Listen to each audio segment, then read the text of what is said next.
Nifty 50 ಶುಕ್ರವಾರ April 4, 2025 ನನ್ನ ವ್ಯಾಪಾರ ತಂತ್ರ. ಖರೀದಿ ದೀರ್ಘ ತಂತ್ರ. 23,300ಕ್ಕಿಂತ ಹೆಚ್ಚು ಖರೀದಿಸಿ. ಮೊದಲ ಗುರಿ 23,390, ಎರಡನೇ ಗುರಿ 23,492. ನಷ್ಟವನ್ನು ನಿಲ್ಲಿಸಿ 23,260. ಮಾರಾಟ ಸಣ್ಣ ತಂತ್ರ. 23,200ಕ್ಕಿಂತ ಕಡಿಮೆ ಮಾರಾಟ ಮಾಡಿ.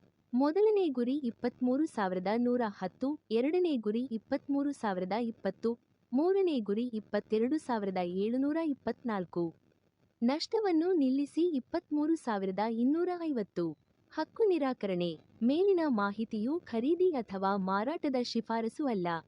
ಷೇರು ಮಾರುಕಟ್ಟೆಯಲ್ಲಿ ಯಾವುದೇ ಸ್ಥಾನವನ್ನು ತೆಗೆದುಕೊಳ್ಳುವ ಮೊದಲು ದಯವಿಟ್ಟು ನಿಮ್ಮ ಹಣಕಾಸು ಸಲಹೆಗಾರರ ಸಲಹೆಯನ್ನು ಪಡೆಯಿರಿ. ಧನ್ಯವಾದಗಳು.